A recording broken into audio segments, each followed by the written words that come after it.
आंध्र प्रदेश हुकूमत ने यकम अप्रैल से स्कूल्स को हाफ डे करने के अहकाम जारी किए। एपी के वजीर तालीम ए सुरेश ने बताया कि यकम अप्रैल से रियासत में स्कूल्स सुबह 7:45 से शुरू होकर दोपहर 12:30 बजे तक काम करेंगे। उन्होंने बताया कि हुकूमत ने बढ़ते हुए कोरोना मामले और गर्मियों की वजह से स्कूल के टाइम टेबल को तब्दील किया है। आंध्र प्रदेश के नायब वजीर आला अमजद बादशाह ने कड़पा में कोरोना का टीका लिया। अमजद बादशाह ने रिम्स में कोरोना का टीका लिया। उन्होंने आवाम से कहा कि कोरोना टीके से कोई नुकसान नहीं है, टीका लेने से खुद की और अपने अफराद खानदान की हिफाजत के लिए है।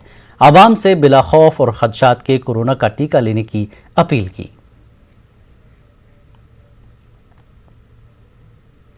कर्नूल डिस्ट्रिक्ट एजुकेशन अफसर साईराम ने कहा कि नवंबर से ताहाल जिले में 247 कोरोना के मामले सामने आए, जिसमें से 49 टीचर और 2 लेक्चरर्स शामिल हैं। साईराम ने कहा कि जिला भर के तमाम स्कूलों को कोरोना वायरस के उसूल और जवाबित पर पाबंदी से अमल करने की हिदायत दी गई है। उन्होंने कहा कि तालीमी इदारों में कोरोना वायरस ट्रांसपोर्ट के जरिए फैल रहा है। उन्होंने तलबा और वालिदैन से अपील की कि वो अपने अपने बचाव का खास ख्याल रखें। So far, from 2nd November, after reopening of all schools in full-fledged manner, as of now, we got recorded 247 cases, among which 41 are teachers, 39 teachers and 2 lecturers, and remaining the students. Especially these cases are, as per preliminary reports reveal that these cases are cropping up due to the mobility of school children in autos and other public transport facilities, and this is the main cause as per our preliminary inquiries reveal. So as per instructions of our district collector, we appeal to all the educational institutions under all managements through our inspecting officers, and we are also speaking to the parents community, teachers, through teachers and also their family members to take every care in respect of all the students, right from their mobility from home to the school and vice versa, and so that their mobility need be taken very much care for. And we requested those heads of institution to subject to all the students in the class for testing, and till the test result comes, they may be made home isolated, and increases in number for any reason, as per instructions of our district collector and magistrate garu, we are taking every care to close down such institutions, keeping the gravity in view, and to avoid this we are taking every care to control the pandemic situation in all the schools. तलबा तंजीम के नुमाइंदों ने AP में corona मामलों में बढ़ते इजाफे पर तशवीश का इजहार किया। उन्होंने रियासती हुकूमत से स्कूलों में बाकायदा दर्स व तदरीस को रोकने की अपील की है और साथ ही ऑनलाइन क्लासेस के जरिए तालीमी सरगर्मियां जारी रखने पर जोर दिया। उन्होंने हुकूमत से तलबा की जिंदगियों से खिलवाड़ न करने की अपील की। మరి ముఖ్యంగా చెప్పాలంటే ఆంధ్రప్రదేశ్లో రోజు కేసులు పెరుగుతున్నటువంటి నేపథ్యంలో విద్యార్థుల తల్లిదండ్రులు తీవ్ర ఆందోళనకు గురవుతున్నటువంటి సందర్భంలో కూడా రాష్ట్ర ప్రభుత్వం ఏమాత్రం కూడా స్పందించకపోవడం చాలా బాధాకర విషయం. మొన్నటి రోజున తిరుపతిలో వేద పాఠశాలలో దాదాపు 60 మంది విద్యార్థులు కరోనా సోకడం జరిగింది. అదేవిధంగా అనంతపురం జిల్లా అయితేనే 13 జిల్లాల్లో కూడా ఇట్లా విపరీతంగా పాఠశాలలో విద్యాసంస్థల్లో కరోనా కేసులు పెరుగుతున్నటువంటి నేపథ్యంలో ప్రభుత్వం స్పందించకపోవడం బాధాకర విషయం.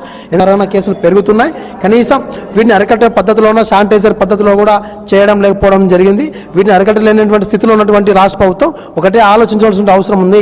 కేవలం ఆన్లైన్ క్లాసుల పేరుతో పెట్టేసి భౌతిక దూరంగా ఉన్నటువంటి ఫిజికల్గా ఉన్నటువంటి క్లాసులను రద్దు చేస్తే బాగుంటుందని చెప్పి కూడా విద్యా సంఘాలుగా అభిప్రాయం చెప్తున్నాం. వ్యాప్తి చెందుతున్న ఈ వైరస్ కారణంగా ప్రభుత్వం అవసరమైతే విద్యా సంస్థలు ముఖ్యంగా పాఠశాలను కూడా నిర్వహించడం సరైనది కాదు. గతం నుంచి ఆన్లైన్ తరగతులు, మనబడి తరగతులు ప్రభుత్వం నిర్వహిస్తూ ఉంది. వాటి ద్వారా క్లాసులు నిర్వహించి విద్యార్థులకి న్యాయం చేసే విధంగా చూడాలి తప్ప ఈరోజు క్లాసులు జరపడం ద్వారా విద్యార్థుల ప్రాణాపాయ స్థితికి ఈ వైరస్ వల్ల, కరోనా వల్ల వెళ్ళే ప్రమాదం ఉంది. విద్యార్థుల జీవితాల కంటే ప్రాణాల కంటే ఈరోజు తరగతులు ముఖ్యం కాదు. అందుకనే ప్రభుత్వం పునరాలోచన చేసి కనీస జాగ్రత్తలు ఈరోజు విద్యాసంస్థలో, ప్రభుత్వ విద్యాసంస్థలు తీసుకునే పరిస్థితి లేదు. ప్రైవేట్ आंध्र प्रदेश के वजीर आला वाईएस जगनमोहन रेड्डी 26 मार्च को जिला करनूल का दौरा करेंगे। जगनमोहन रेड्डी करनूल एयरपोर्ट पर कमर्शियल फ्लाइट का इफ्तिताह करेंगे। उनके इस दौरे के पेश नजर एपी के वजीर खजाना राजेंद्र नाथ, जिला कलेक्टर और जिला एसपी ने करनूल एयरपोर्ट की तैयारियों का जायजा लिया। साबिक रुकन पार्लियामेंट भुट्टा रेणुका ने यतीम बच्चों के स्कूल का दौरा किया। उन्होंने तलबा से बातचीत की। तलबा को खूब मेहनत से इल्म हासिल करके मुल्क की तरक्की में रोल अदा करने पर जोर दिया। उन्होंने तलबा से अपील की कि वो अपना कीमती वक्त बेकार के कामों पर सर्फ न करें। उन्होंने समाता तालीमी इदारों को तख्लीकी तालीम को आम करने पर मुबारकबाद पेश की। रेणुका ने समाता तालीमी इदारों पर भुट्टा फाउंडेशन की जानिब से आर्ट और क्राफ्ट टीचर का तकर्रुर करने का ऐलान किया।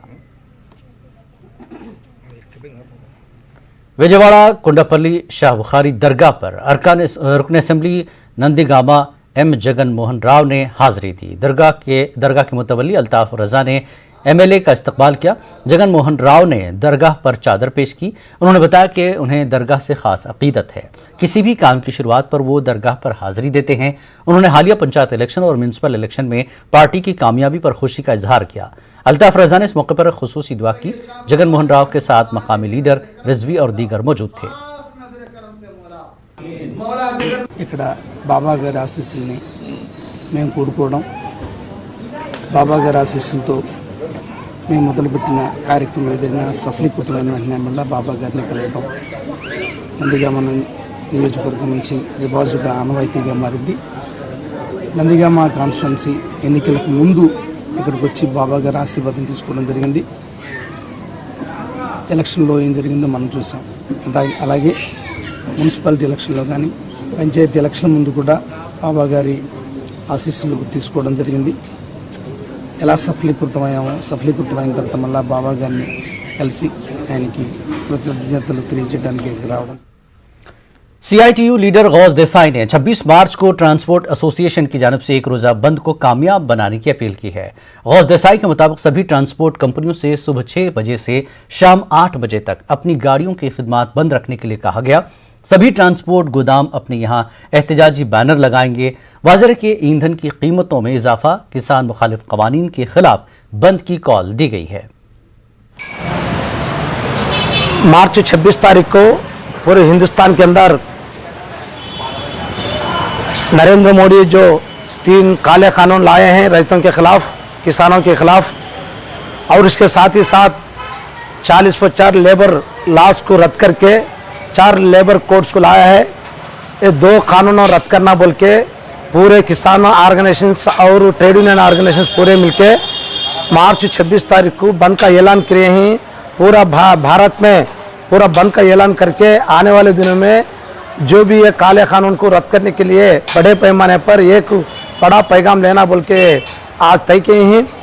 इसका मेन मकसद है कि स्पेशली आंध्र प्रदेश में ये 2 कानूनों के खिलाफ लड़ते हुए भी विशाखापट्टनम में जो स्टील प्लांट प्राइवेटाइजेशन करने के लिए नरेंद्र मोदी पार्लियामेंट में ऐलान किए हैं, इमीडिएटली वो वापस लेना।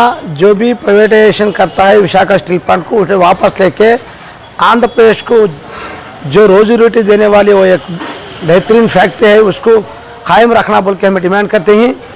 ये पेट्रोल और डीजल गैस को जीएसटी के लागू में लाए तो ऑटोमेटिक उसके दाम कम होते हैं, आवाम को भी सहूलत होती है बोल के हम डिमांड करते हैं। विशाखापट्टनम स्टील प्लांट की निजीकारी के मरकजी हुकूमत के ऐलान पर तलबा की बड़ी तादाद ने नाराजगी का इजहार किया और एहतजाजी रैली निकाली। भगत सिंह के मुजस्समे पर खराज पेश करने के बाद रैली निकाली गई। इस रैली में कसीर तादाद में नौजवानों ने हिस्सा लिया। मरकज से अपने मंसूबों को वापस लेने का मुतालबा किया और नारेबाजी की। तलबा तंजीम DYFI SFI की जानिब से मशाल रैली निकाली गई। उन्होंने भगत सिंह, राजगुरु, सुखदेव के जज्बे के साथ विशाखा स्टील प्लांट की निजीकारी के खिलाफ तहरीक जारी रखने का अज़्म किया।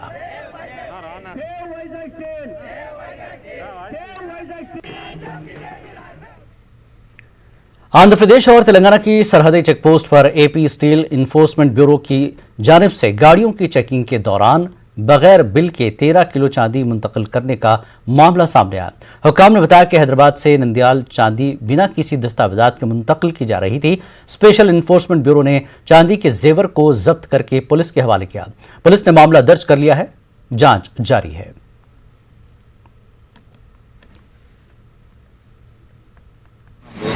సుమారు 13,431 గ్రాముల సిల్వర్ దొరికిందండి. ఈ సిల్వర్ విలువ సుమారు 10 లక్షలు ఉంటుంది. ఇవన్నీ కలిసి 78 సిల్వర్ బిస్కెట్ల రూపంలో లభించాయి. నంద్యాల చెందిన జ్యువెలరీ వ్యాపారస్తుడు షేక్ అన్వర్ పాషా. इस बुलेटिन में फिलहाल इतना ही। आदाब।